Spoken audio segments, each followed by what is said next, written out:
ನಮಸ್ಕಾರ ಸ್ನೇಹಿತರೆ, ನನ್ನ ಚಾನಲ್ಗೆ ನಿಮ್ಮೆಲ್ಲರಿಗೂ ಸ್ವಾಗತ. ಯುಗಾದಿ ಹಬ್ಬದ ಹಾರ್ದಿಕ ಶುಭಾಶಯಗಳು. ಯುಗಾದಿ ಹಬ್ಬಕ್ಕೆ ವಿಶೇಷವಾಗಿ ಹೋಳಿಗೆ ಸಾರು ಅಥವಾ ಒಬ್ಬಟ್ಟು ಸಾರು ಯಾವ ರೀತಿ ಮಾಡೋದು ಅಂತ ನಾನು ನಿಮಗೆ ಇವತ್ತು ಈ ವಿಡಿಯೋದಲ್ಲಿ ತೋರಿಸ್ಕೊಡ್ತಾ ಇದ್ದೀನಿ. ಯುಗಾದಿ ಹಬ್ಬ ಅಂದರೆ ಹಿಂದೂಗಳ ಹೊಸ ವರ್ಷ. ಹಿಂದೂಗಳು ಹೊಸ ವರ್ಷದ ಹಬ್ಬದ ದಿನ ಎಣ್ಣೆ ಸ್ನಾನ ಮಾಡಿ, ಸಿಹಿಯಾದ ಊಟ ಮಾಡಿ, ಬೇವು ಬೆಲ್ಲ ತಿಂದು ಒಳ್ಳೆಯದಾಗಲಿ ಅಂತ ಆಚರಿಸ್ತೀವಿ. ಹಾಗಿದ್ದರೆ ಇವತ್ತು ಅದೇ ದಿನಕ್ಕೋಸ್ಕರ ಮಾಡಿರುವಂತಹ ಹೋಳಿಗೆ ಸಾರು ಯಾವ ರೀತಿ ಮಾಡೋದು ಅಂತ ನಾನು ನಿಮಗಿವತ್ತು ಈ ವಿಡಿಯೋದಲ್ಲಿ ಸಂಪೂರ್ಣವಾಗಿ ತಿಳಿಸಿಕೊಡ್ತೀನಿ. ಹಳೆಯ ಕಾಲದ ಸಾಂಪ್ರದಾಯಿಕ ಪದ್ಧತಿಯಲ್ಲಿ ಮಾಡಿರುವಂತಹ ಹೋಳಿಗೆ ಸಾರಿನ ಈ ವಿಧಾನ. ಮೊದಲಿಗೆ ಫಸ್ಟು 2 ಕಪ್ ಆಗುವಷ್ಟು ಇಲ್ಲಿ ಬೇಳೆನ ತೊಗೊಂಡಿದ್ದೀನಿ. ತೊಗರಿಬೇಳೆ 2 ಕಪ್ ಆಗುವಷ್ಟು ತೊಗರಿಬೇಳೆನ ನೀಟಾಗಿ ತೊಳೆದ್ಬಿಟ್ಟು ಸೈಡಿಗೆ ಇಟ್ಕೊಳ್ಳಿ. ಅದಕ್ಕೆ ನಾನಿಲ್ಲಿ ಒಂದು 8 ಕಪ್ ಆಗುವಷ್ಟು ನೀರನ್ನು ಹಾಕ್ಕೊತಾ ಇದ್ದೀನಿ. 7 ಅಥವಾ 8 ಕಪ್ ಆಗುವಷ್ಟು ನೀರನ್ನು ಹಾಕ್ಕೋಬೇಕಾಗುತ್ತೆ. ಯಾಕಂದರೆ ನಾವಿಲ್ಲಿ ಹೋಳಿಗೆ ಸಾರು ಅಂದರೆ ಕಟ್ಟನ್ನು ತೆಗೆಯೋದಕ್ಕೋಸ್ಕರ ನಮಗೆ ನೀರು ಜಾಸ್ತಿ ಬೇಕಾಗುತ್ತೆ. ನೆಕ್ಸ್ಟ್ ಬಂದುಬಿಟ್ಟು ನಾನಿಲ್ಲಿ ಸ್ವಲ್ಪ ಅರಿಶಿನ ಆ್ಯಡ್ ಮಾಡ್ಕೊತಾ ಇದ್ದೀನಿ. ಅರಿಶಿನ ಹಾಕಿದ ಮೇಲೆ ಸ್ವಲ್ಪ ಎಣ್ಣೆನ ಹಾಕಿಬಿಟ್ಟು ಇದನ್ನು 1 ಅಥವಾ 2 ವಿಸಿಲ್ನ ಓಡಿಸ್ಕೋಬೇಕಾಗುತ್ತೆ. ಕುಕ್ಕರ್ನಲ್ಲಿ ಮಾಡೋದ್ರಿಂದ ಈಸಿಯಾಗಿ ಟೈಮು ಸೇವ್ ಆಗುತ್ತೆ. ನೀವೇನಾದರೂ ಪಾತ್ರೆಯಲ್ಲೇ ಮಾಡೋ ಹಾಗಿದ್ದರೆ ಒಂದು ½ ಆನ್ ಅವರ್ ಆದರೂ ಕುದಿಬೇಕಾಗತ್ತೆ. ನಾನಿಲ್ಲಿ ವಿಸಿಲ್ ಹಾಕೋದ್ರಿಂದ ನೋಡಿ, ಇದನ್ನು ನಿಮಗೆ ಒಂದು ಸಿಂಪಲ್ ಟಿಪ್ನ ಹೇಳ್ಕೊಡ್ತೀನಿ. ಈ ವಿಸಿಲ್ ಯಾವ ರೀತಿ ಓಡಿಸ್ಕೋಬೇಕಪ್ಪ ಅಂತಂದರೆ, ಫಸ್ಟು ಒಂದು ವಿಸಿಲ್ ಆದಮೇಲೆ 2ನೇ ವಿಸಿಲ್ಲು ಹೊಡಿಯೋಕೆ ಬಂದಿದೆ ಅಂದಾಗ ನಾವು ಬಂದ್ ಮಾಡ್ಕೋಬೇಕಾಗುತ್ತೆ. ಹಾಗಿದ್ದಾಗ ಬೇಳೆ ಜಾಸ್ತಿ ಮೆತ್ತಗೂ ಆಗಲ್ಲ, ತುಂಬ ಹಾರ್ಡಾಗೂ ಇರೋದಿಲ್ಲ. ಕ್ವಿಕ್ಕಾಗಿ ನಿಮಗೆ ಹೋಳಿಗೆ ಮತ್ತು ಹೋಳಿಗೆ ಸಾಂಬಾರು 2 ಕೂಡ ರೆಡಿ ಆಗಿಬಿಡುತ್ತೆ. ನೆಕ್ಸ್ಟ್ ನೋಡಿ, ಬೇಳೆನ ಬಸಿದ್ಬಿಟ್ಟು ಅದ್ರ ಕಟ್ಟನ್ನು ತೊಗೊಂಡಿದ್ದೀನಿ. ಕಟ್ಟಿನ ಸಾರನ್ನು ಯಾವ ರೀತಿ ಮಾಡೋದು ಅಂತ ನಾನು ನಿಮಗಿಲ್ಲಿ ತಿಳಿಸ್ಕೊಡ್ತಾ ಇದ್ದೀನಿ. ಫಸ್ಟು ಒಂದು ಪಾತ್ರೆಯಲ್ಲಿ ನೀರನ್ನು ಹಾಕ್ಕೊಳ್ಳೋಣ. ಕಟ್ಟಿನ ನೀರೇನಿದೆ ಅದನ್ನು ಹಾಕ್ಕೋಬೇಕಾಗುತ್ತೆ. ಈ ಕಟ್ಟಿನ ನೀರಿಗೆ ನೀವು ಎಷ್ಟು ಬೇಕಾದರೂ ನೀರನ್ನು ಆ್ಯಡ್ ಮಾಡ್ಕೋಬೋದು. ನಿಮಗೆ ತಿಕ್ಕಬೇಕನ್ನೋ ಹಾಗಿದ್ರೆ ನೀರನ್ನು ಕಮ್ಮಿ ಆ್ಯಡ್ ಮಾಡ್ಕೊಳ್ಳಿ. ಇಲ್ಲ ನಮಗೆ ಸ್ವಲ್ಪ ಅಳುಕಾಗಿ ಬೇಕು, ನೀರು ಸಾಂಬಾರು ತುಂಬ ತೆಳುವಾಗಿ ಬೇಕು ಅನ್ನೋ ಹಾಗಿದ್ರೆ 1 ಗ್ಲಾಸ್ ಎಕ್ಸ್ಟ್ರಾ ಹಾಕ್ಕೊಳ್ಳಿ. ನಾನಿಲ್ಲಿ ನೀರಿಗೆ 1 ಗ್ಲಾಸ್ ಆಗೋಷ್ಟು ನೀರನ್ನು ಆ್ಯಡ್ ಮಾಡ್ಕೊಂಡಿದ್ದೀನಿ. ಹಾಗೆ ಇಲ್ಲಿ ಸ್ವಲ್ಪ ಕರಿಬೇವು ಹಾಕಿ ಇದನ್ನು ಕುದಿಸ್ಕೊಳಕ್ಕೆ ರೆಡಿ ಮಾಡ್ಕೊಳ್ಳೋಣ. ಹಾಗೆ ಇದರಲ್ಲಿ ನಾನು ಹುಣಸೆ ಹಣ್ಣನ್ನು ನೆನೆ ಹಾಕಿಟ್ಟಿರುವಂಥ ರಸ ಕೂಡ ಹಾಕಿಬಿಟ್ಟಿದ್ದೀನಿ. ಇದನ್ನು ಒಂದು ಕಡೆ ಪಕ್ಕದಲ್ಲಿ ಇಟ್ಕೊಂಡ್ಬಿಡಿ ಕುದಿಸ್ಕೊಳ್ಳೋಕ್ಕೆ. ನೆಕ್ಸ್ಟ್ ಇದಕ್ಕೆ ಮಸಾಲ ಏನಿದೆ ಅದನ್ನು ರೆಡಿ ಮಾಡ್ಕೊಳ್ಳೋಣಂತೆ. ಮಸಾಲಕ್ಕೆ ನೋಡಿ ಇಲ್ಲಿ ಸ್ನೇಹಿತರೆ, 1 ಸ್ಪೂನ್ ಆಗುವಷ್ಟು ಜೀರಿಗೆ, ಸ್ವಲ್ಪ ಸಾಸಿವೆ, ಹಾಗೆ ಮೆಂತ್ಯ ಕಾಳು, ಸ್ವಲ್ಪ ಧನಿಯಾ ಎಲ್ಲವನ್ನು ತೊಗೊಂಡು ಚೆನ್ನಾಗಿ ಫ್ರೈ ಮಾಡ್ಕೋಬೇಕಾಗುತ್ತೆ. ಇದಕ್ಕೆ ಸ್ವಲ್ಪ ಕರಿಮೆಣಸು ಕೂಡ ಆ್ಯಡ್ ಮಾಡ್ಕೊಂಡಿದ್ದೀನಿ. 1 ಸ್ಪೂನ್ ಆದರೆ ಸಾಕಾಗುತ್ತೆ. ಮಸಾಲ ಜಾಸ್ತಿ ಬೇಡ, ನಮಗೆ ಬಾಯಲ್ಲಿ ಹತ್ತಬಾರ್ದು, ಬಟ್ ಟೇಸ್ಟ್ ಇರಬೇಕು ಅನ್ನೋರು ಈ ರೀತಿ ಸ್ವಲ್ಪನೇ ಆ್ಯಡ್ ಮಾಡ್ಕೊತಾ ಹೋಗಿ. ಈಗ ಇದು ಚೆನ್ನಾಗಿ ರೋಸ್ಟ್ ಆಗಬೇಕು. ಇದಕ್ಕೆ ಯಾವುದೇ ರೀತಿಯಾದಂಥ ಎಣ್ಣೆನ ಹಾಕಿಲ್ಲ. ನೆಕ್ಸ್ಟ್ ಬಂದುಬಿಟ್ಟು 1 ಕಪ್ ಆಗುವಷ್ಟು ಅಂದರೆ 1 ಈರುಳ್ಳಿ ಏನಿದೆ ಅದನ್ನು ಕಟ್ ಮಾಡ್ಕೊಂಡಿದ್ದೀನಿ. ಸಣ್ಣ ಈರುಳ್ಳಿನ ಉದ್ದುದ್ದಕ್ಕೆ ಹಚ್ಕೊಂಡಿದ್ದೀನಿ. ಹಾಗೆ ಇಲ್ಲಿ 2 ಟೊಮೊಟೊನ ಹಾಕ್ಕೊತಾ ಇದ್ದೀನಿ.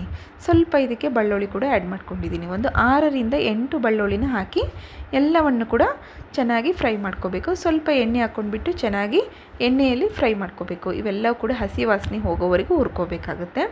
ಈ ರೀತಿ ಫ್ಲೇಮ್ನ ಲೋ ಇಟ್ಕೊಂಡು ಚೆನ್ನಾಗಿ ಹುರ್ಕೊಳ್ಳಿ. ಕಲರ್ ಚೇಂಜ್ ಆದಮೇಲೆ, ಈರುಳ್ಳಿ ಕಲರ್ ಚೇಂಜ್ ಆದಮೇಲೆ ಇದಕ್ಕೆ 1 ಕಪ್ ಆಗುವಷ್ಟು ನಾನಿಲ್ಲಿ ಕೊಬ್ಬರಿನ ಆ್ಯಡ್ ಮಾಡ್ಕೊಂಡಿದ್ದೀನಿ. ನೀವೇನಾದರೂ 3ರಿಂದ 4 ದಿನ ಹೋಳಿಗೆ ಸಾಂಬಾರು ಇಡ್ತಾ ಇದ್ದೀರಾ ಅನ್ನೋ ಹಾಗಿದ್ರೆ ನೀವಿಲ್ಲಿ ಕೊಬ್ಬರಿನ ಅವಾಯ್ಡ್ ಮಾಡಿದರೆ ಒಳ್ಳೆಯದು. ನಾನು ಇಲ್ಲಿ ಒಣ ಕೊಬ್ಬರಿನ ಆ್ಯಡ್ ಮಾಡ್ಕೊತಾ ಇದ್ದೀನಿ. ನೀವಿಲ್ಲಿ ಹಸಿ ಕೊಬ್ಬರಿ ಕೂಡ ಹಾಕ್ಕೋಬಹುದು.